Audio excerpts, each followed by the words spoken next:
ಸಚಿವ ಸಂಪುಟ ವಿಸ್ತರಣೆಯ ಕಸರತ್ತು ದೆಹಲಿಯ ಅಂಗಳಕ್ಕೆ ತಲುಪಿದೆ. ಇವತ್ತು ರಾತ್ರಿ 8 ಗಂಟೆಗೆ ಒಂದು ಸಭೆ ನಡೆಯೋದಕ್ಕಿದೆ. ಇವತ್ತು ಸಚಿವ ಸಂಪುಟ ವಿಸ್ತರಣೆ ಫೈನಲ್ ಕೂಡ ಆಗಬಹುದು. ರಾತ್ರಿ 8 ಗಂಟೆಗೆ ದೆಹಲಿಯಲ್ಲಿ ಸಭೆ ಇದೆ. ಅದರಲ್ಲಿ ಫೈನಲ್ ಆಗುವ ನಿರೀಕ್ಷೆಗಳಿದೆ. ಫೈನಲ್ ಆಗಬಹುದು. ಎಲ್ಲವನ್ನೂ ಕೂಡ ದೆಹಲಿಯಿಂದ ಬಂದ ಮೇಲೆ ಮಾತನಾಡ್ತೇನೆ ಅಂತ ಹೇಳಿ ಮೈಸೂರಿನಲ್ಲಿ ಮಾಜಿ ಸಿಎಂ ಸಿದ್ದರಾಮಯ್ಯ ಹೇಳಿದ್ದಾರೆ.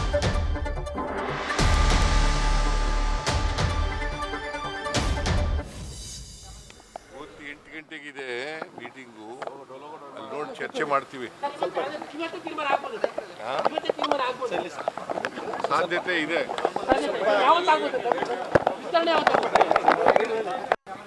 ಇವತ್ತು 8 ಗಂಟೆಗಿದೆ ಮೀಟಿಂಗು, ಅಲ್ಲಿ ನೋಡಿ ಚರ್ಚೆ ಮಾಡ್ತೀವಿ. ಸಾಧ್ಯತೆ ಇದೆ.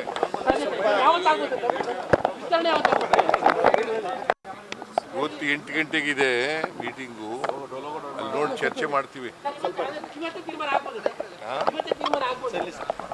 ಸಾಧ್ಯತೆ ಇದೆ. ಸಚಿವ ಸಂಪುಟ ವಿಸ್ತರಣೆ ಇವತ್ತಾಗತ್ತೆ, ನಾಳೆ ಆಗತ್ತೆ ಅಂಥೇಳಿ ಆಕಾಂಕ್ಷಿಗಳು ಒಂಥರ ಚಾತಕ ಪಕ್ಷಿಗಳಂತೆ ಕಾಯ್ತಾ ಇದ್ದಾರೆ. ಸಚಿವ ಸಂಪುಟ ವಿಸ್ತರಣೆ ಆಗತ್ತೆ, ಅದರಲ್ಲಿ ನಮಗೂ ಅವಕಾಶ ಸಿಗತ್ತೆ ಅಂತೇಳಿ ದೆಹಲಿಗೆಲ್ಲ ಹೋಗಿ ಅವರು ತಮ್ಮ ತಮ್ಮ ಪ್ರಯತ್ನಗಳನ್ನು ಮಾಡ್ತಾ ಇದ್ದಾರೆ ಸಚಿವ ಸ್ಥಾನವನ್ನು ಪಡೆಯೋದಕ್ಕೆ. ಮತ್ತೊಂದೆಡೆ ಒಂದೊಂದೇ ಕಾರಣದಿಂದಾಗಿ ಸದ್ಯಕ್ಕೆ ಸಚಿವ ಸಂಪುಟ ವಿಸ್ತರಣೆ ಮುಂದೂಡ್ತಾ ಬರಲಾಗಿತ್ತು. ಇವತ್ತು ಕಡೆಗೂ ಅದು ಫೈನಲ್ ಆಗುವ ನಿರೀಕ್ಷೆಗಳಿದೆ ಅಂತ ಹೇಳಿ ಮಾಜಿ ಸಿಎಂ ಸಿದ್ದರಾಮಯ್ಯನವರೇ ಹೇಳಿದ್ದಾರೆ.